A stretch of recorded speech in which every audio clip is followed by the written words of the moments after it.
So we are here live on episode 28 of Dad's Watching Sports. This is a very unfamiliar voice. This is Matt, and as always, we have Kyle Castles with us. We got our boss, Mr. Draper, a.k.a. The Suit, is on vacation in Maui for his anniversary. And Kyle, I just talked to Michael about 10 minutes ago, and you will not believe where he's actually at right now with his wife. Maui. I mean, that's all I know. What do you know? No, he's at Hooters in Maui. He's at Hooters in Maui. Hooters in Maui. I talked to him 10 minutes ago. He said that they were going to go there and get some wings and a quesadilla. I mean, you know what? Whatever. As long as Mrs. Draper's cool with that for the anniversary, then have fun. That's the way I look at it. I'll tell you this. I am going to put up a poll on Instagram, and we will see how many votes we get by the end of the show. But I think Michael and Suzanne are going to come back from Maui, and Suzanne's going to be knocked up. And that they're going to have Draper baby number 3 on the way. You know what? I mean, if trying to say this as family friendly as possible, if things go the way he wants them to go on this anniversary trip, then dadgum right, he's coming back with baby number 3. Yeah, if that's the case, then they won't be. Well, if that's the case, then they will be screwing around down there. So. Whoa. I apologize with everyone with their kids that is listening. Okay, so anyway, we are live on the RTF Sports Network page and the Dad's Watching Sports Facebook page right now. And you can download our podcast anytime, or you can listen live on the RTF Sports Network on Tuesdays and Thursdays, 11 a.m. Eastern Time, 10 a.m. Central. And you can interact with us, and we want to hear from you throughout the show.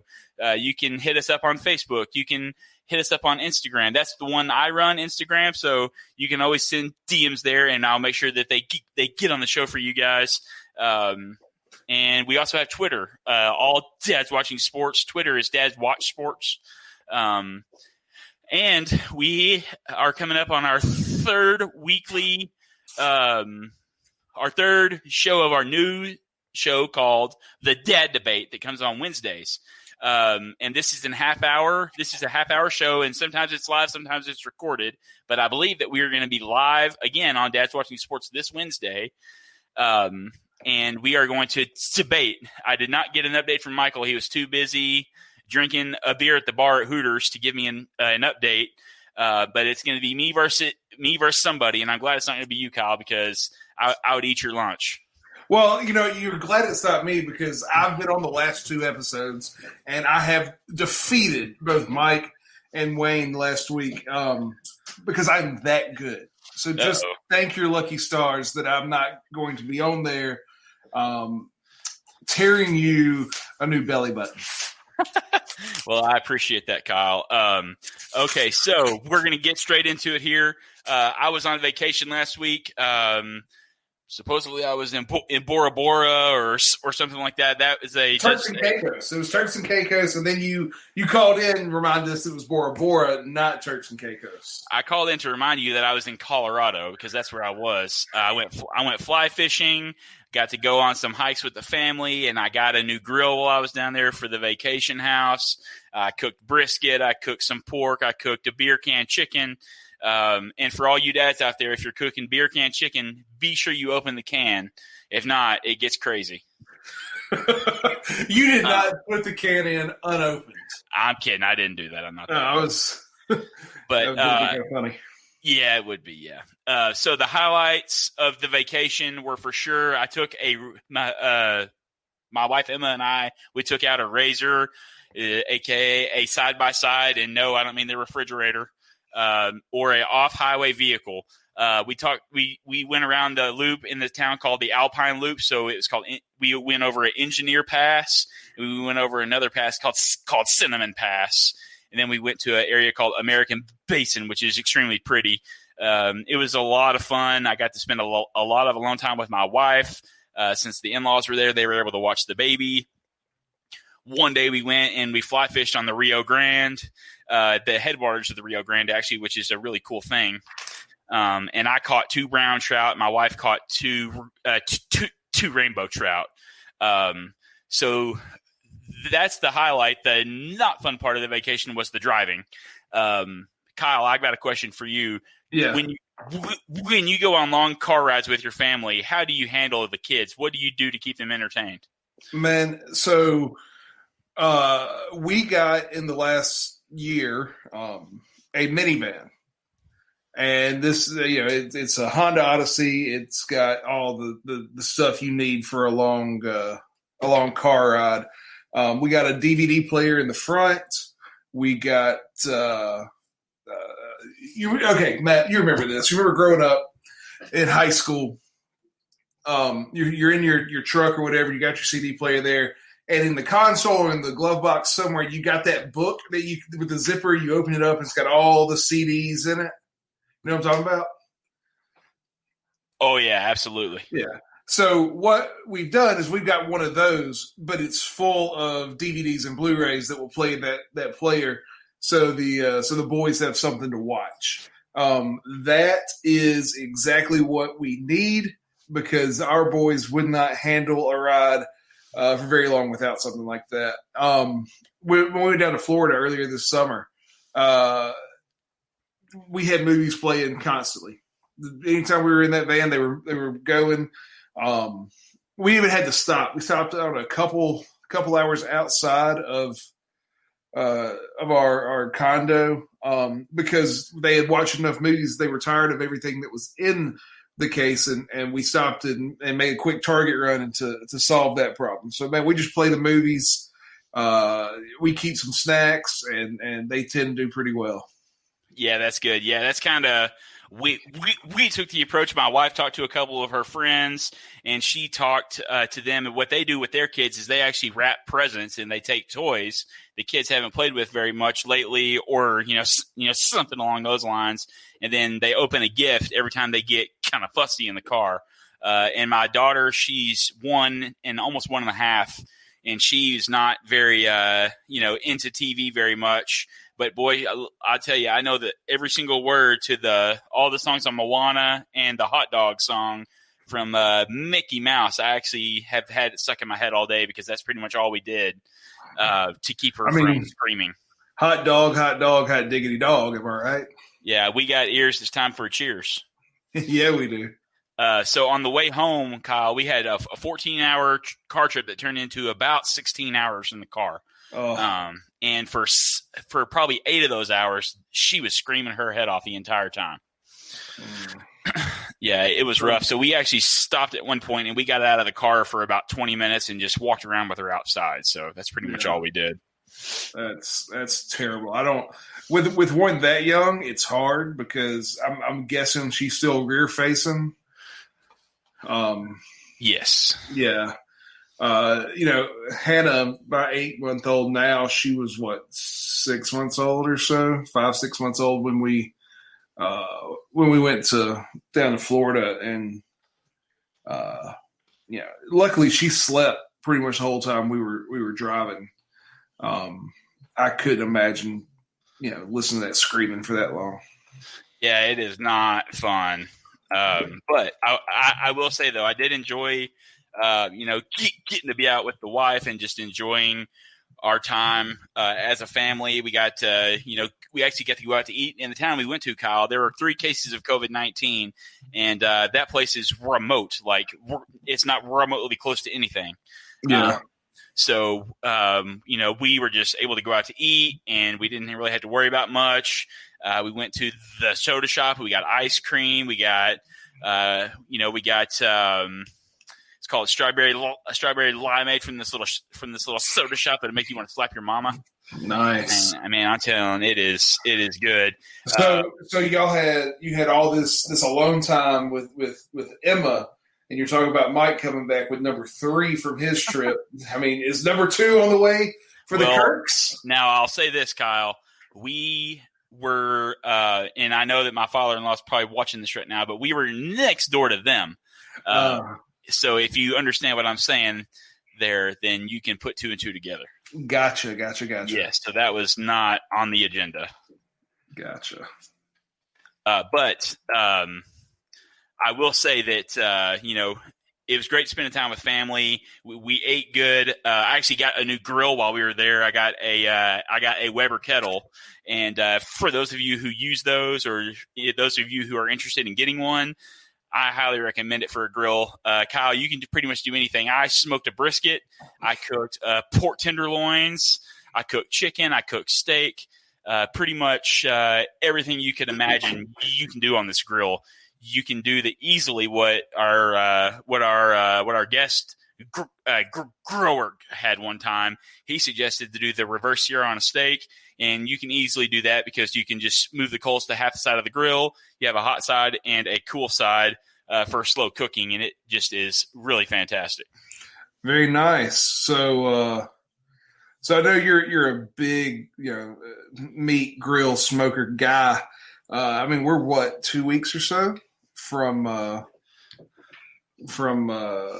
Labor Day. What you got on the menu for Labor Day? Well, so right now I'm planning on hopefully doing a pork butt, a pork shoulder to make pulled pork. We always do something with our people in our little cul-de-sac over here. And we have Mr. Jason, who could be actually listening to the show right now. He typically tunes in, but he likes to cook too. So we kind of duke it out occasionally for who's going to cook what. So yeah. But how about you, Kyle? Are you cooking anything? Man, I usually don't get to cook. 4th of July, Labor Day, all that. We end up going to my in-laws. My father-in-law will have the grill going when we pull up, and and then he usually does like burgers and chicken and hot dogs. And I mean, it's really simple stuff. Now my wife's stepdad, he smokes everything. He's won a few barbecue cook-offs. So when we go over there, I know better than even get close because he's got all that taken care of. So I mean, I sometimes go down and I help with the chicken or the burgers or dogs, whatever it is that my father-in-law needs, but my stepfather-in-law, man, I don't touch it. Yeah, I hear you there. Yeah, that's kind of how it is. With my father-in-law, for me, he cooks the best steak you'll ever eat. Like, we had steak up there one night. He cooked them one night we were there, and man, I'm telling you, you tell the guy you want I asked for a medium rare steak, and that was the most perfect cooked steak I've ever had. I mean, there were people there that had them done every way you could think of. Rare. I had mine to a medium rare. My wife likes hers medium. They have one cousin that prefers theirs to be well done. And he can cook it all, and it's just always perfect and fantastic, and everybody is really happy with the way he cooks it. So, yeah. So for me, when it comes to cooking beef, I'm not a big fan of doing it unless it's a brisket, because then, his style grill will not cook a brisket where, I'm more in that area there. Yeah. So Kyle, I know this is off script here, but I heard a little bit ago the SEC is going to release their schedule tomorrow. For week 1 at 3:00 on the Paul Feinbaum show. Who Paul is probably watching our show too, if I had to guess. Probably. And then we also have the rest of the schedule being released at 7 p.m. tomorrow night on SEC Now. What game are you looking forward to for Mississippi State this season, Kyle? I mean, we have all the games. State fans, we're looking forward to all the games, but there's only one game that matters, right? And I say this to everybody that asks. We could go. I guess we're playing 10 games this year. We could go 1-9, and as long as that one is a win over Ole Miss, I'm happy, and pretty much the whole fan base is happy. We hate those guys, and as long as we beat them, it's a good year. Yeah, I hear you there. Yeah, that Egg Bowl can kind of break and make. I know this last year they had the piss, miss, and then dismiss. Yeah, well, it was crazy. So I went into that ball game knowing that if we lost that game, that Moorhead was going to be out. Are you a dad? Good. Do you like to watch sports? Even better. Sounds like you need to check out our podcast, Dads Watching Sports. Each week we talk about national sports topics. Yay, sports are back. And our lives as dads of kids 5 years and under, and the highs and lows that come with fatherhood. You can check us out on the RTF Sports Network on Tuesdays and Thursdays at 11 a.m. Eastern, 10 a.m. Central. And, of course, you can download the show wherever you listen to podcasts. Just search Dads Watching Sports. And while you're there, share with a bro dad. That's Dad's Watching Sports. All right, and we are back here on Dad's Watching Sports. Again, this is episode 28. Michael is gone, and this show has completely gone off the rails, as Michael would like to say. We actually have 2 comments, Kyle, here from our listeners. Let's see what they have to say. We got Jesse Bisonet said that medium rare steak is so perfect, and he said, "What's up, dads?" Jesse, I do not want to disagree with you here. That medium rare steak is perfect. Kyle, how do you like your steak cooked? I like it somewhere between medium rare and medium. I like it a little bit past medium rare, but once it hits, it can't get past medium. It can't really touch medium, or it's too done. So somewhere in there, I tend to order. What I tend to do is order medium, and usually they tend to bring it out a little bit less than. If I go medium rare, it tends to get a little too rare. Yeah, they've got to have that little bit of a rest time there, and I don't think they really do that back in the kitchen. So exactly. Yeah. And you can't put a steak in front of me and expect a rest time. I'm going to cut into that sucker and start eating. Exactly. I pull it off the way I want it, and I cook my steaks to 128, and to 125 is supposed to be where a medium rare is, but I take mine to 128. When I pull that puppy off, I'm going to town on it. Sounds right. Yeah, but Kyle, we are in the playoffs now for the NBA. The seeding games are out. The playoffs are started. Who's your favorite team right now to win it all for the NBA? Look, for me, it's still the Lakers. You still have probably the 2 best players in the league this year, in AD and LeBron James. And talent in the NBA tends to win out. So give me the Lakers.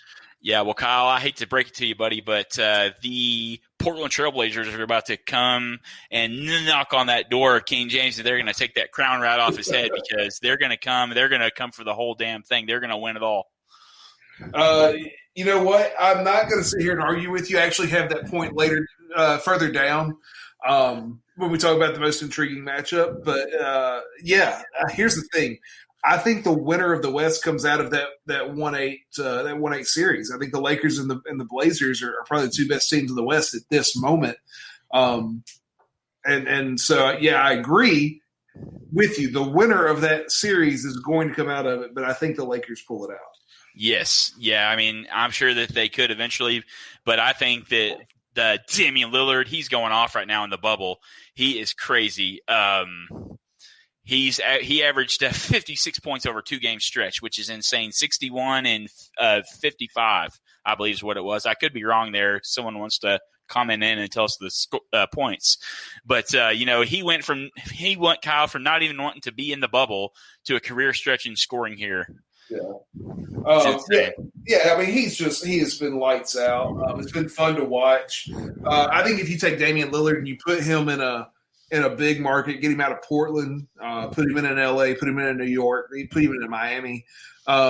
He's right there. And maybe he is for some people. I haven't seen this, but he'd be in everybody's top 5 players in the league at this moment if he's not playing for the Portland Trailblazers. Absolutely. Absolutely. He's for sure, he's the what they call a diamond in the rough there in Portland. Absolutely. For sure. Absolutely. All right, Kyle. So you kind of leaked what you were going to say here, but I'm going to ask you for your most intriguing matchup of the NBA playoffs. Yeah, I mean, it's got to be that 1-8 in the West, right? Like the Blazers. I mean, they are absolutely the hottest team in the NBA now that the Suns are out. I don't think they're going to – the Lakers are going to have a hard time with them. I'm still going to take the Lakers in 6, but it's going to be a very entertaining 6 games. If it goes 7, I wouldn't be surprised at all. Absolutely. So what I'm thinking for the most intriguing matchup in the playoffs, Kyle, is I've got it coming out of the East, and I am going to go with the Heat and the Pacers. I know that the Heat is my team, and again, I have this coming up. But the Heat and the Pacers have been going back and forth for that 4 and the 5 seed in the East. And I'm telling you, I don't have a good feeling. I got a feeling that I am going to be the one stuck having their fingernails painted on the show, Kyle. Well, I think you're not looking too great in any of our wagers here, but I think that 5-6 there in the East, that's going to be a fun one. I do think your Heat are going to pull that one out. I think they have enough talent too, but yeah, I mean that Pacers Heat matchup, it's going to be tough. Absolutely. So how is your team looking so far, Kyle? You have what I believe is the Clippers, right? I have the Clippers, and they're up against this terrible, awful, no good, sorry team in the Dallas Mavericks. Nah, I wouldn't go that far now. I believe that the Mavericks actually could also upset the Clippers, but I think that one team is for sure going to come out of Los Angeles into the Western Conference Finals, which is going to be the Clippers. Yeah, I feel really good. I think the Mavs are a good enough team to the Clippers are going to have to show up, obviously, but no, I think the Clippers have the easiest march to a conference final of any team. And so they'll win this series, they'll win the next series, and they'll be in the conference final against probably the Lakers or the Trailblazers. There's the only two coming out from the other side of the West. So, yeah, I feel really good about the Clippers. I don't think your Heat can get to the finals. I don't even remember Mike's team, but I feel pretty good. I don't see the Clippers not getting to at least the conference championship. Yeah, I don't see the Clippers getting beat by anybody. I sure hope the Mavericks can pull out an upset for our sake of the bet, and I hope that that my Miami Heat can beat the Indiana Pacers. But again, I think I'm going to be wrong on both of those, Kyle. Kawhi Leonard is going to shut down Porzingis, or it's going to shut down Doncic, and they're going to have them outmatched at every position on the court. Let's just be real here. Yeah. So, Kyle, we got the NHL playoffs also going on right now. Outside of our bet, which our Avalanche and Coyotes are playing, and I tell you, Kyle, the Coyotes are coming, and they're going to knock on the door. I don't know if you remember the show called Varsity Blues, but the Coyotes are coming. Okay, I will wait to talk about that Avs Coyotes game or series, but don't hold your breath here. It's gonna be a quick little 5-game series. But you talk about the most intriguing matchup outside of that one for me. I mean, it's got to be the Bruins and the Hurricanes. They were the Eastern Conference Final last year. The Bruins were the best team in hockey going into can I call it the COVID break we'll call it the COVID break. Best team in hockey before that. The Hurricanes have been kind of the hottest team since we've been in the bubble. So yeah, I think that's the fun one. You're probably talking about two teams that are easily in the top 5 best teams in the league. Absolutely. And I tell you, Kyle, for me, I'm liking the Islanders. The Islanders are actually up 3-0 now, and they are a 7 seed. So that's one thing about hockey is it kind of seems like you see these teams that are ranked, with the higher seed or in the lower seed that tend to make it. Like the year the Preds went, our Preds went to the Stanley Cup Finals. Mm-hmm. They went in that year, I believe, as an 8 seed, right? It was an 8 seed, yeah. The thing with hockey, and it's even more so than even with baseball, but in baseball, if you get that hot pitcher, you can almost guarantee a win every time he starts. But the problem is he only starts one out of every, in the playoffs, like one out of every three or four games.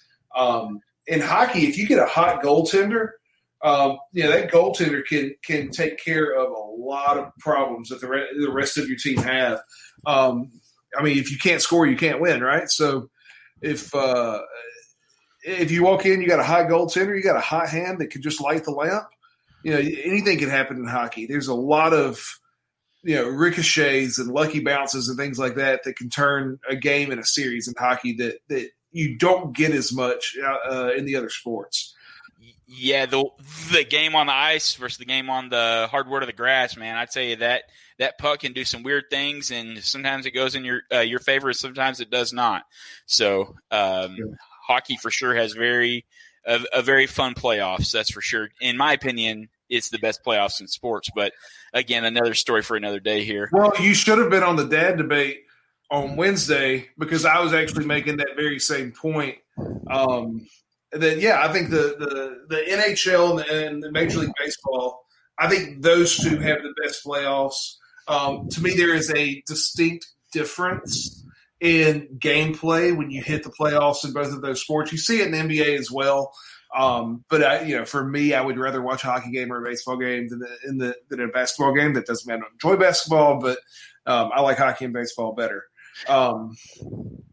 So yeah, I think you're absolutely right. The NHL, you're playing for the most prestigious trophy in pro sports, and it's fun to watch. Absolutely. All right, Kyle. So we're going here. I was on vacation whenever I picked my Coyotes, and then I see they're playing against your Avalanche, and I tell you, I think that Michael's Lightning are among the favorites to win. I think they are going to make it to the at least to the finals in the Eastern Conference here for the NHL, and I think this is going to come down between you and I. They actually have a pivotal Game 4 tomorrow. I would say the Coyotes are going to be at home, but they're in a bubble, so they're all technically the home team here. But I tell you, I think the Coyotes are going to come for them. I think it's going to get real interesting real quick. What are your predictions, or what is your reaction to your pick of the Avalanche, Kyle? Man, I love a good young core. I think Nathan McKinnon's one of the easy top 10, maybe top 5 players in the league. I don't like I said, Coyotes. They got their win. Good job. I think the Avs come back. They win the next 2, and it's over. I think the Lightning come out of the first round real easy, and that means you get to – what was the NHL? That's not painting your fingers. I got to record a commercial talking about how awful. That's right. Yeah. And how great. I guess me or Mike or whoever's team goes further, probably Mike, but I can see the Avs coming out of the West and being in the Stanley Cup Finals. I think they're that good. Yes, it very well could happen. You are correct. All right, Kyle. So we're also on here to the MLB. The Washington Nationals coming off a World Series title. They're sitting at 7-11 and last in their division right now. Makes me sick to my freaking stomach, Kyle. And I tell you that the Dodgers, I think they're going to taper off. And the Padres, they are at 11-11. You got to be feeling pretty good about your Padres right now, too, Kyle.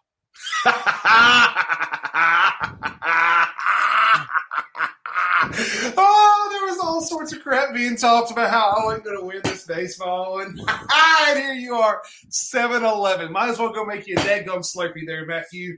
I know, I need to. You're right, Kyle. All right, Kyle. And I tell you, no, I'm not done. This is fantastic because you're not just losing baseball. You're losing basketball. You're losing hockey. You just do everything. Give me the $100.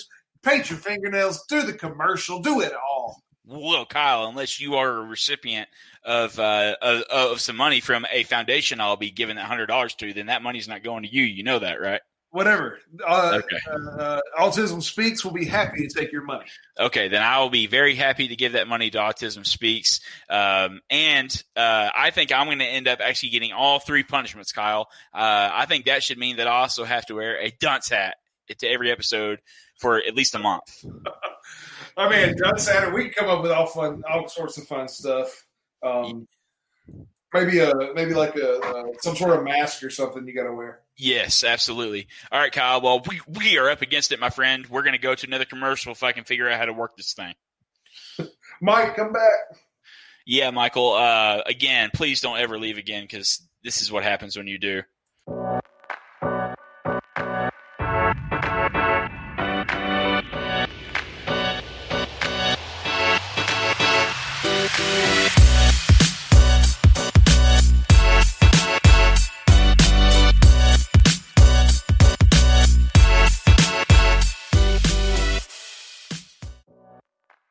Are you a dad? Good. Do you like to watch sports? Even better. Sounds like you need to check out our podcast, Dads Watching Sports. Each week we talk about national sports topics. Yay, sports are back. And our lives as dads of kids 5 years and under, and the highs and lows that come with fatherhood. You can check us out on the RTF Sports Network on Tuesdays and Thursdays at 11 a.m. Eastern, 10 a.m. Central. And of course, you can download the show wherever you listen to podcasts. Just search Dads Watching Sports. And while you're there, share with a bro dad. That's Dads Watching Sports. The Dads of Dads Watching Sports are coming to you with a new weekly show on Wednesday nights. That's right, check out our new half-hour show, The Dad Debate, on Wednesdays at 9:30 p.m. Eastern, 8:30 p.m. Central on the RTF Sports Network Facebook page, and it'll be available immediately for download following our show on the Dads Watching Sports podcast feed. 3 debate topics, 2 dads, 1 winner. It's going to be All right, Kyle, we are back. So while I was gone, you guys talked about your favorite athletes of all time, and I felt pretty left out by this. So I am going to give you guys mine in the order that I posted them. Now, I will say that this is not necessarily in order of my favorite athletes of all time. It's not in any type of order here. It's just, basically I wanted to talk crap to people. I've got a friend of mine that's a big LSU fan, and I happened to pick Darren McFadden as one of my favorite athletes, and I made sure I tagged him in my post that day on Facebook because he ran wild on LSU that day. In fact, went for more total yards himself than LSU did as a team. He had 200 yards passing and 300 plus yards rushing. So went for 500 yards of total offense, while LSU had 350 or so. They still went to overtime though. But so I'm going to go through my list here. I just released one. Darren McFadden, the Arkansas running back, who should have won 2 Heisman trophies but got screwed. I got Shaquille O'Neal. I've got Joe Adams, the Arkansas wide receiver. Kyle, I know you're not a Tennessee fan, but I'm sure you know a couple of them. Joe Adams may have had what is probably the most electric punt return in college football history. Was touched by all 11 players from Tennessee, and they couldn't have one guy bring him down. And then I've got Hunter Henry, who is by far responsible for the biggest play and most exciting play and this complete switch of emotions whenever he tossed that ball back to Alex Collins on the sidelines versus the Ole Miss Rebels. They're Ole Miss. Sorry. And then I got Reggie Bush from USC. Hands down, was one of the most electric players in sports history. Then I got Steph Curry, the Golden State Warriors point guard. I've got Matt Jones, the old quarterback from Arkansas. I was actually asked this the other day, if I could have any quarterback or any player come back from previous years to this season, who would I want to come back? And I would pick this guy, Mr. Matt Jones. Matt Jones over Clint Sterner? I mean, come on. Did you ever watch Matt Jones play, Kyle? Yeah. Okay, so he was electric. He could run, he could throw, and so there was actually one story here. I've got a friend of mine here in Texas where his brother actually knows who Matt Jones is, has heard stories about him, has a friend that played with him in college, and he said that they were playing against, I believe it was Mississippi State one game, and they were kind of slacking, they were down. And Matt Jones told him, he said, "Hey, man, I'll take care of it." He winked at him, and he went back out in the second half, and they just blew Mississippi State out in the second half. So, that guy can just turn it on in the drop of a hat, and he can be a game changer, which you would hope he would want to do that from the start, but that's not how he played. But anyway. But then I'm going to go with Kobe Bryant. God rest his soul. But I loved watching him play. He had that same mentality that Jordan did, that no one was going to beat him no matter what. Then it comes to my next one is Mr. Michael Jordan, best player in the world. He's the best of all time, best competitor. He could do it all, Kyle. And I know you like a little bum James, but we'll talk about that one day on the Dad Debate. Absolutely. And then Dirk Nowitzki from the Dallas Mavericks, 2006 or 2007 NBA MVP, 2011 NBA champion, the greatest basketball player for the Dallas Mavericks ever, in my opinion. He is just a stud. I love him. But anyway, Kyle, are there any of these players that you say that I'm crazy for having them on my list? Well, I mean, we can talk all about the Arkansas players, but when me and Mike did this, we talked about how we're a bunch of homers, and so I can't. I mean, I had Wayne Madkin on my list, Wayne Madkin, which most people are like, who that is. Wayne Madkin was late '90s Mississippi State quarterback, but man, we went to a couple bowl games with him, and he was not that great, but that's when you're like like 10, 11, 12 years old, man, you buy into all of that stuff. So yeah, give me all sorts of Wayne Mack. And so I get it. I get why you have these people. I had Shaq, I think number 3 on my list. So I'm right there with you. Reggie Bush makes a lot of sense. I mean, that dude, especially at USC, the minute he touched the ball, you never knew if it was like, it was always a good possibility he was going to the house regardless of how he got the ball. So like, I get why a lot of these guys are on there. Yes, sir. All right, Kyle. So we have a lot of stuff going on in college football, and we would be extremely remiss to not bring this up. But since the last show we had, Trevor Lawrence put out a tweet, Kyle, and he was calling out the college football brass, the powers that be, and he says that players are safer playing, and they are better off to not go back where they came from and potentially be without health care and be around people who are not taking proper safety measures. Now, one reason that that these other conferences, the Pac-12 and the Big Ten, or as I say now, the Little 10, they have said that they are not wanting to risk it because of COVID-19 related heart disease or heart issues that are ongoing after COVID-19 hits your body if it attacks your heart. Kyle, if you were in the NCAA shoes here, would you play or would you not? If you're the Big Ten or the Pac-12, I guess the SEC is standing strong, which I'm very proud of.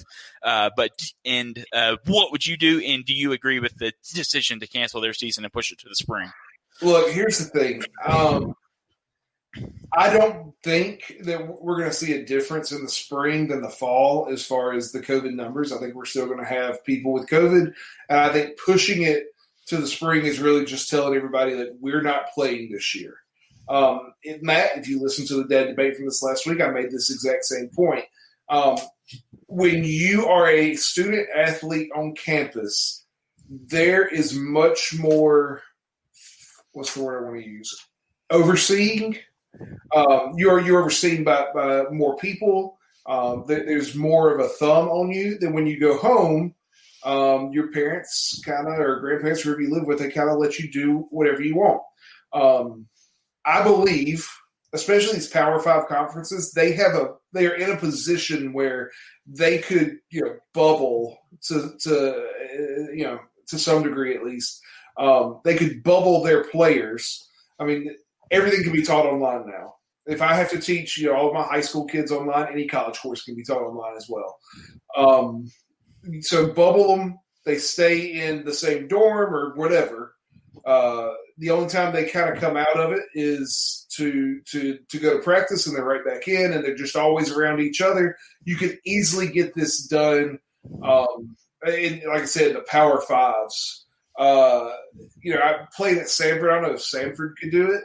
I don't think they have that type of. I don't think they have the ability to do stuff like that, but they could easily, in a Power 5, get certain things taken care of. So, do I believe the Power 5 schools could play? Yes. Should they? You know what? I don't really know. I'm not in that position. I don't have all the facts. If I had to make a call, if you're telling me like, hey, you're the commissioner of the Big Ten or the Pac-12, what would you have done? I probably would have listened to my people on the ground, my ADs, my coaches, and said, what are y'all seeing? What do you think? And if they, especially if the ADs are coming back going, like, we don't want to do this because there is some liability issues that we don't want to have to deal with. We don't want them to come back in 20 years and say, I had heart disease because you didn't cancel this season, and we don't want to deal with that. Then absolutely I would cancel it. I think it all comes down to money. And that's the big thing. It all comes down to money. Follow the money, you'll follow the decision-making. Yeah, that's kind of where I'm at too, Kyle. There could be potentially billions of dollars lost if they do not play college football this season, which I ultimately believe is the reason why the SEC is still going to play, because they have that big SEC network and they have all these obligations with ESPN, and they're not going to have that in their pockets if they don't, if they don't play. And I think we're going to see a similar situation to the NBA with college basketball, actually, too, where we're going to see them go into a bubble, a conference or two are going to go into a bubble, and that's how they're going to play their season. I think that things are going to look really weird until they get this vaccine and it's proven to work. Yeah, I agree. But now, Kyle, now, and a part of this also, they had talked about the NCAA players creating a players association. Now, you being a former college athlete, what do you think that the athletes should start a players association, and who would lead it? Yeah, so I've been asked this when everything first hit with the name likeness and all. With video games, I was teaching, and this came up, and I told my students that I'll tell you, should there be a union? I don't know. The problem with unionizing is you're there for 4 years. Most unions are something where you are this. You are, a teacher union. It's full of teachers, or unions usually are consistent of people that stay there. So I don't know exactly how strong that union gets when there's so much turnover in its members. So if they do it, before I get there, so let me just tell you what I do know, because I've been on that side. When you sign that national letter of intent, that does not guarantee you a scholarship for all 4 years. What that does, that guarantees you a scholarship for that first year. And then you have a piece of paper, a scholarship agreement that you have to sign every year, because the school has the ability to take that scholarship from you every single year. Now, they say they can't take it based on your play. Like if they recruit you and then you come in and you do not perform to the level that they thought you should perform at, the bylaws, NCAA bylaws, say they can't take it. However, if you don't perform, they can find reasons to take it.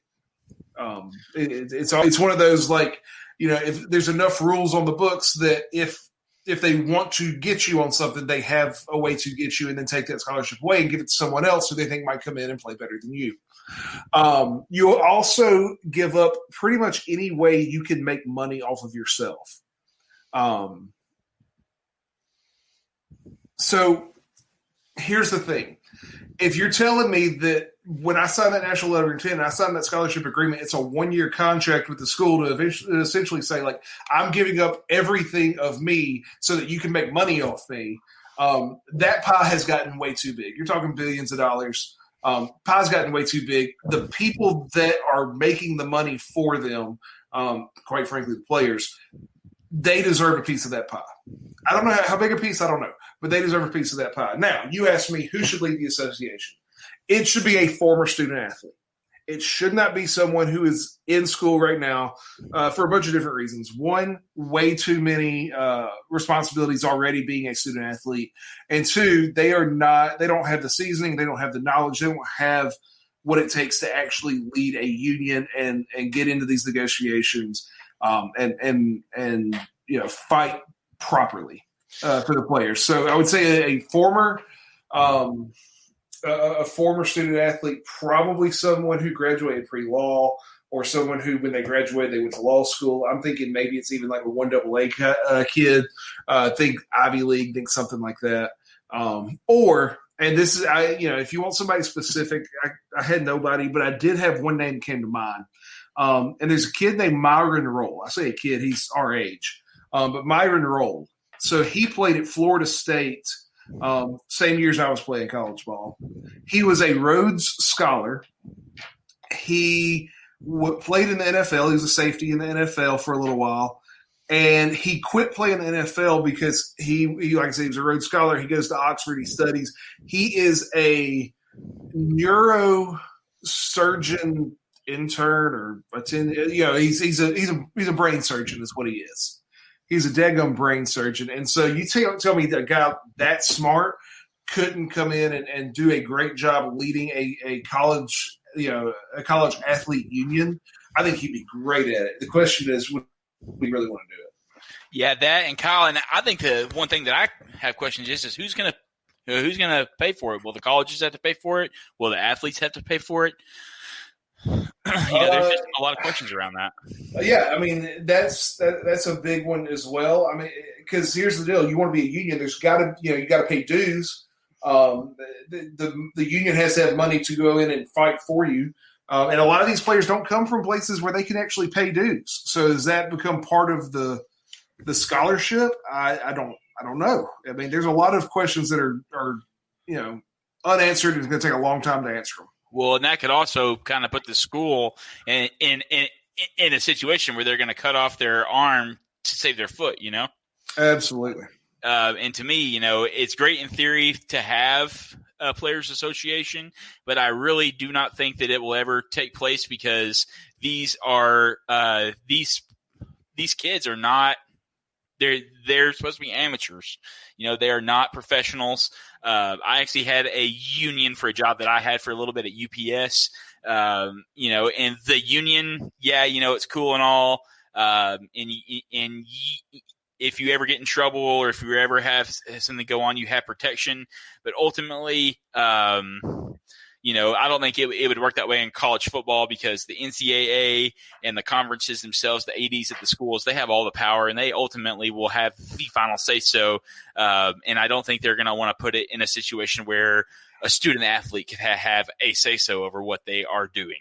Yeah, I mean, I think you're right. I don't think it's going to happen. But here's what I'm seeing is I don't think they're going to need one. If you watch what's happening on Capitol Hill, the Republicans and Democrats can't, agree on anything or on very few things. And one of those things they can actually agree on is college athletes need more protection in their scholarship, and they need to be able to make money off their own likeness and image. And so I don't know how that's going to look, but you're seeing Republicans and Democrats both come together under a bill. I think it's a Senate bill, and forgive me, I don't have that in front of me, but I think it's a Senate bill that is putting in some of those ramifications, and is essentially going to force the NCAA's hand. Because I think they're doing it because they know that college athletes do not have the ability to unionize, don't have the ability to take care of themselves the way other groups would in similar situations. Yes, absolutely.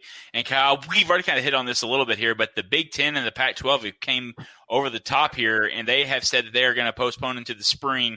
Now, this has led to Justin Fields of Ohio State to put out a petition. It had 15,000 signatures as of this morning by the time that I left church or got done with church. Kyle, what do you think? Do you think that this petition by Justin Fields will ultimately change the mind of the brass in the Big Ten and the Pac-12? No, I mean, look, the whiners are out. We're not going to hear the Big Ten and Pac-12 say they were screwed out of this. We'll let the three best football conferences play, and we'll figure out the college football playoff championship from those three conferences the way it should be done anyways. Are the Big Ten and Pac-12 going to change their mind? Absolutely not. If you look at where they are in America and you look at the way that the people in those areas tend to vote, there's a lot of outside pressure. I'll put it to you that way. They're going to stick to their decision, excuse me. But I'll tell you what, I do like Justin Fields more now than I did going into this. I kind of assumed he was going to take this as a way to kind of prepare for the combine and get ready for the draft and get ready to go pro.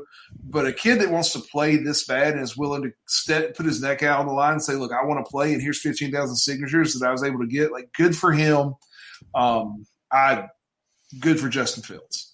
I absolutely love the initiative here, but ultimately I think that the conference brass would look really stupid if they went back and changed their mind now. I think that spring is it's not going to happen. It's too close to the draft. It's too close to the combine. It's too close to all these other things. And then what's going to happen? They're going to play a 10-game season if they play what the SEC did, and then potentially a playoff, the bowl game or whatever. And then they're going to go straight into playing a 16, 18-game NFL schedule. That's not going to happen. Their players' bodies are going to break down. Well, if they try to go play a spring season, all of those, especially the guys that are definitive first-round picks, guys like Justin Fields and Trevor Lawrence. Trevor Lawrence, but the ACC is going to end up playing in the fall. But I'm talking Pac-12, Penei Sewell, the left tackle out of Oregon, that's just, he's a beast. These guys are guaranteed first-round picks. and there is no chance that they put their body on the line in the spring, knowing that the combine and the draft are coming up. You tell them that that's when we're going to play in spring. You're going to see a lot of guys like that, the biggest names in the conferences, pull out because they know that it doesn't make financial sense for them to play a spring season with everything else going on. Yes, absolutely. And they have to take everything into account because, that is their whole livelihood. A lot of these players, Kyle, as we've seen, I know that I've watched Last Chance U, and a lot of these kids, these athletes, they come from a whole bunch of nothing, unfortunately, and that's what they've got on their mind is this is a means to an end, a means to an end from them for their for them and pretty much for their whole family, to get out, and there's a lot of pressure on them, and I couldn't imagine having to make a decision like that. But ultimately, I would respect anyone that were to pull out or opt out of any kind of a season, no matter if you're in the NFL now, if you're in college or what. You have to take care of you and your family. Absolutely. I think you said it right. Look, I played with a lot of those guys that came from nothing, and especially at JUCO. We had quite a few guys who had the talent. My first year at Itawamba, our starting left tackle was about 6'5", 6'6", weighed about 315. He signed with Georgia coming out of high school, but he unfortunately didn't make the test scores to get in. Really great dude, but if he could have ever just gotten his schoolwork done, the guy would have been. I mean, he was a monster. You're 6'5", 6'6", 315, and running a 4.8. Strong's an ox. He had NFL. He looked like an NFL offensive tackle as a 18, 19-year-old, 20-year-old kid. He had everything he needed. He was athletic. He was everything. But, some things are hard to overcome, and he could not make the grades to get in. So he's now working at, last I heard, he's working at Cooper Tire. Oh, wow. That's sad. Well, you hate to hear that for sure. So, Kyle, there's also some rumors that were floating around for a few days, which have been dismissed, which who knows what really happens behind the scenes here. But Michigan, Ohio State, and Nebraska all explored joining. Yeah. They all explored joining a different conference. Kyle, I don't know what you're doing here, but your wife sounds a little angry at you. Well, so I'm down here, and it sounds like my 3-year-old is yelling down the stairs at her when he should be in bed. So she's trying to tell him to go back to bed. Oh, I thought you might have changed the channel on the TV or something while she was trying to watch TV down there. Oh, no. I know better than that. Oh, okay. But yeah, Kyle, so what are your thoughts of these teams that, potentially look to explore joining another conference? Yeah, I never thought it was going to happen.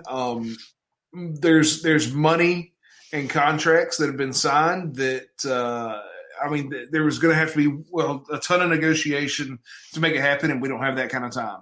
So there was no way that was going to happen.